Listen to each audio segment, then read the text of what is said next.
Hi, my name is Jerry, and you most likely know me as a fantasy author. However, as it happens, I'm also a trained pastry chef, among other things, which, as of this week, also includes the delighted owner of a YouTube channel with 0.001 million subscribers. And to commemorate this small but important step, I decided to do something very different as a brief diversion from our regularly scheduled program. One of the creators I follow here on YouTube is Ordinary Sausage, who in one of his videos made a wasabi cake.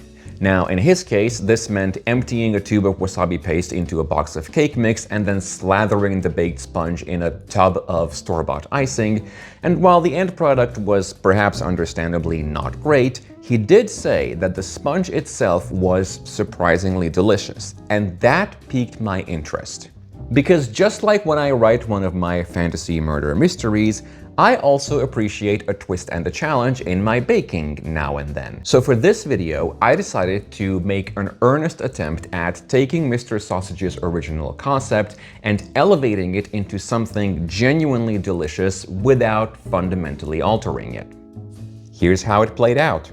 So the first thing I had to do was, of course, make a sponge cake. And as I mentioned, Mr. Sausage said in his original video that the sponge was the best part of the cake, so I decided not to mess with that too much, except of course I wasn't gonna use box mix, I was gonna make mine from scratch. So first things first, I just separated out some eggs into yolks and whites, and then beat the whites with a few drops of lemon juice and a bunch of sugar. After that, I also measured out some room temperature butter, and some powdered sugar, and then beat those until the butter turned nice and light and fluffy.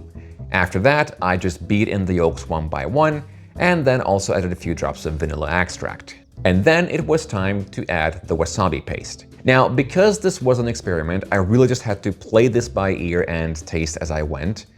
And at this point, I wanted the batter to taste a little bit too much like wasabi because I was still going to add egg whites and flour to this, which were going to dilute the flavor. Once that was done, all that was left to do was fold in the egg whites a little bit at a time, careful not to deflate it too much, then sift in the flour and fold that in as well. And then it was time to prepare my cake pan. Now, I should also mention at this point that I was only making a half-size cake, which is 8 slices instead of 16, because again, this was an experiment, so I had no idea if it was gonna be edible at all. Once my pan was lined and greased, I could just pour in the batter and put it in the middle of a preheated oven at 170 degrees Celsius or 370 degrees Fahrenheit. This then needed to bake for about 35 to 40 minutes, but of course the measure is always that when you stick a knife in the middle, it should come out clean. So once it reached that stage, I could just take it out, cut it away from the sides to make sure it doesn't deform as it deflates slightly, and then set it aside to cool. Now, I did also want to bring up at this point that while this is obviously impossible to convey on camera, I have to talk about how this thing smelled while it was in the oven, because it wasn't bad, but it was extremely savory. It basically smelled like I was making a quiche, and you know, that in and of itself wouldn't have been unpleasant, but coupled with the knowledge of what I was making and that this is supposed to be a sweet sponge cake, it was a little bit off-putting. Anyway, once the sponge had cooled down enough, I could just make a pair of guiding grooves 1/3 and 2/3 of the way up, and then use those to slice the sponge into 3 equally thick layers. And then it was time to move on to the filling. So at this point, I had to figure out what is the flavor profile of this cake. Now, whenever I'm using an ingredient I'm not familiar with, I usually like to rely on what I call the transitivity of flavor, which is basically the idea that if flavor A pairs well with flavor B, and flavor B pairs well with flavor C, then there's a pretty good chance that flavor A will also pair well with flavor C, because they're bound to be on the same plate. So what pairs well with wasabi? Well, the most obvious answer to that is, of course, seafood, but that's still very much in the savory territory, so we had to look for something else. However, seafood also famously pairs well with lemon. Now, adding lemon to our flavor profile opens a lot of doors. However, I still wanted to keep this one fairly simple and toned down because, like I said, I wanted to stay true to the original concept, and also I wanted to make the wasabi the star of the show instead of overpowering it with a bunch of, dominant flavors. So in the end, I decided to go for a white chocolate and lemon mousse. So for this, I once again separated some eggs and beat the whites with some lemon juice, and this time a lot more sugar, adding it gradually to make sure it incorporated. And then I measured out some white chocolate and some cream and melted it all together in a double boiler, adding the zest of 1 lemon. Once it was fully melted, I also added that last little bit of wasabi paste, and then I could just wait for it to cool down a little bit before I folded in my meringue. Now at this point I wasn't entirely confident in the consistency of this mousse, so I wanted to add a bit of gelatine. However, I was completely out of gelatine powder and all I had was 1 single leaf, which was a little bit of a problem because you're supposed to dissolve leaf gelatine in something that you're cooking. And at this point, my mousse had already cooled down to mostly room temperature, so I just added a bit of water and microwaved it. So with both the sponge and the mousse ready, it was now time for final assembly. And this was where I managed to completely forget to turn my camera back on, so the only thing I can offer you is this dramatic reenactment with an even smaller cake pan. To be honest though, there wasn't a lot to see there because all I did was reattach the side of the cake pan, lay down the first layer of sponge, pour in some mousse, lay down the second layer of sponge, pour in some more mousse, third layer of sponge, rest of the mousse, and then just put the whole thing in the fridge to chill overnight.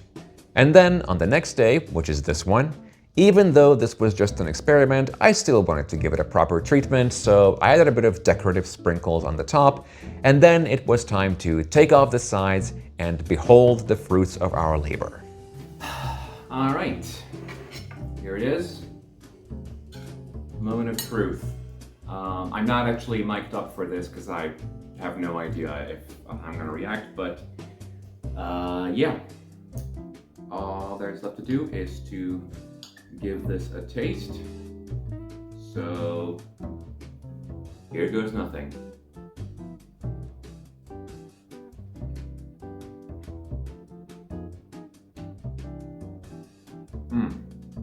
Okay.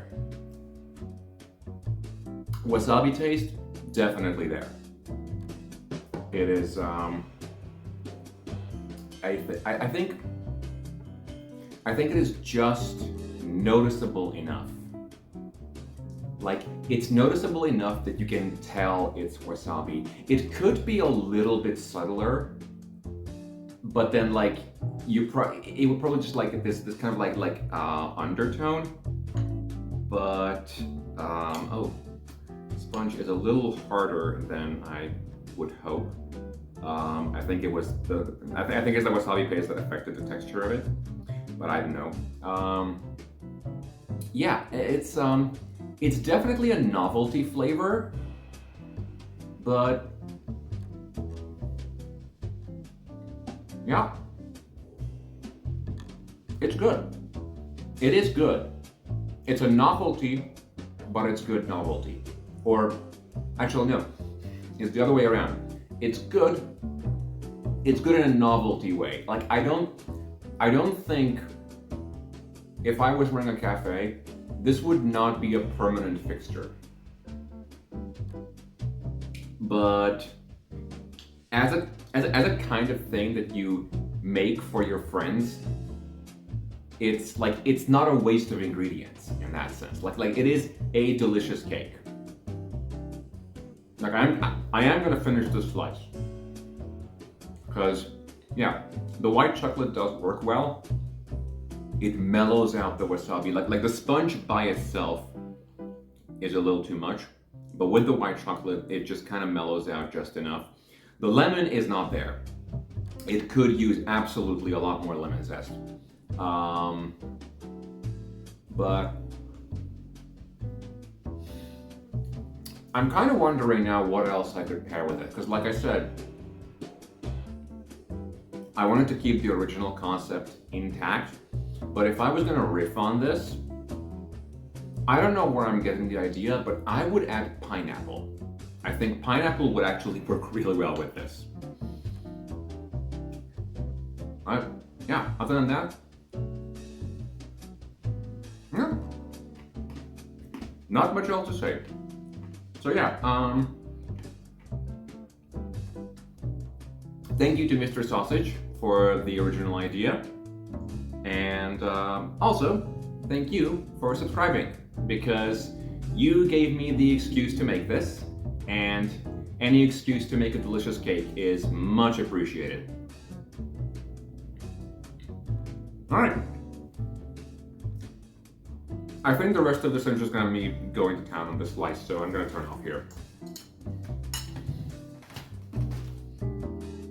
So, there you have it. For those of you who are interested in trying this at home, I will put the finished and cleaned up recipe in the description, as well as the pinned comment. The measurements will be for a full-sized 16-slice cake, so if you want to make a smaller one, which I would recommend for at least the first time, you can adjust them as necessary. Either way, thank you for following along on this short little adventure, and once again, thank you so much for subscribing. I really appreciate it, and I will be back with our regularly scheduled writing advice video on Monday, and until then, stay tuned.